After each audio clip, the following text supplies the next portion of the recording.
This first 100 days of this presidency have been, there's a lot of ways you could call it. A lot of people have been coming up with good science, but their own spin on it. I would say it's been a historic debacle.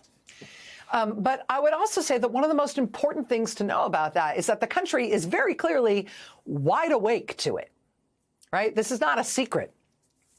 Quote, Trump appears to be less popular at the 100-day mark than any other president since the inception of approval polling, says the Financial Times. Headline, Trump's approval at 100 days lower than any president in at least 7 decades.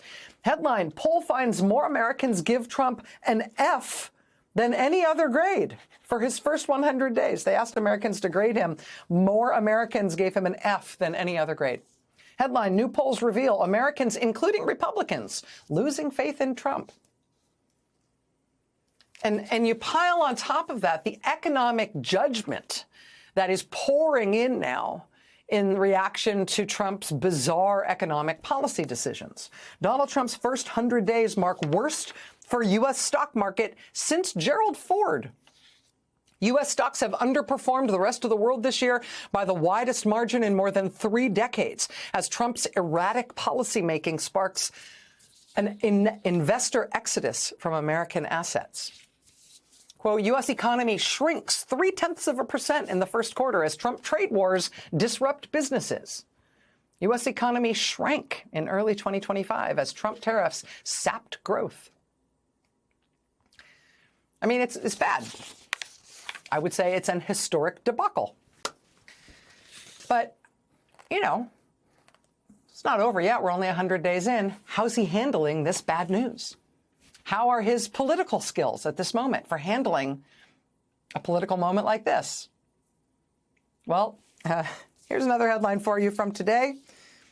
Headline, Trump on tariffs says, quote, maybe the children will have 2 dolls instead of 30. He really did say this on camera at the White House. I'll spare you the tape. I'll tell you, though, his exact quote was, well, maybe the children will have 2 dolls instead of 30 dolls, you know? And maybe the 2 dolls will cost a couple of bucks more than they would normally. So that's a little snapshot of the president's political skills right now. That's his political instincts, his ability to know just the right thing to say in a difficult moment. That's how sharp he is at this point in his life.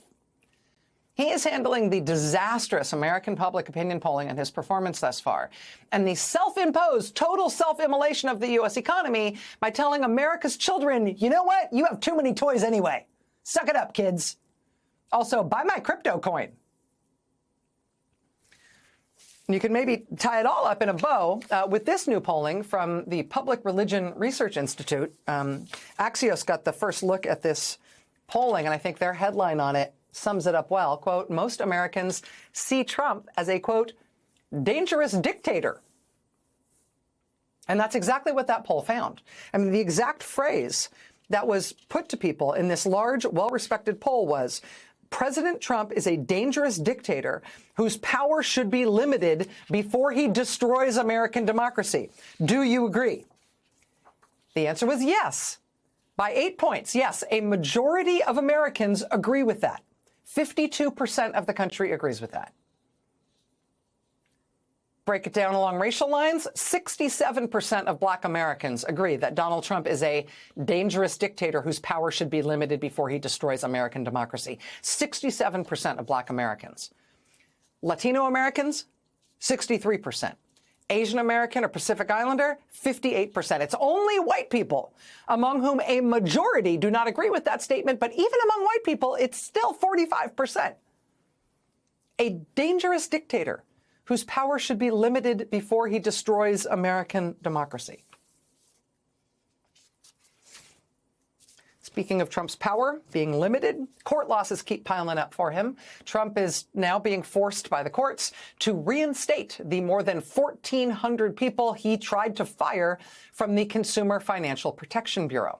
Trump has also just been ordered to pay Radio Free Europe and Radio Liberty the $12 million in grant funding they were owed in April, according to their congressional appropriation, that Trump nevertheless was refusing to pay out.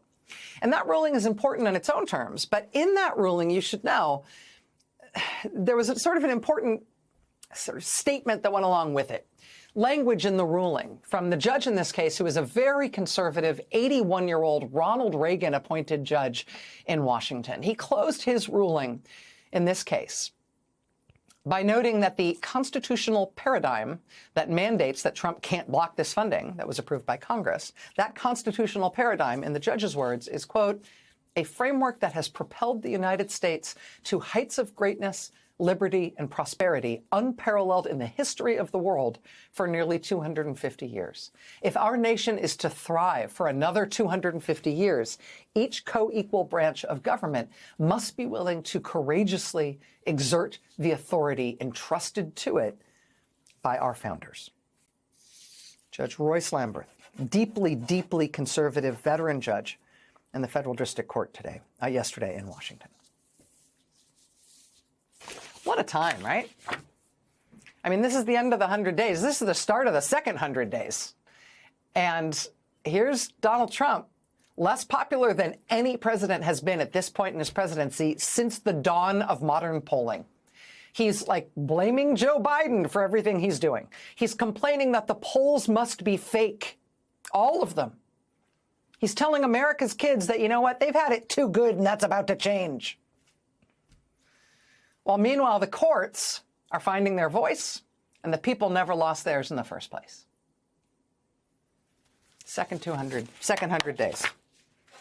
The country seems like we're ready. Tonight, we're just getting started. Lots to come tonight. Stay with us.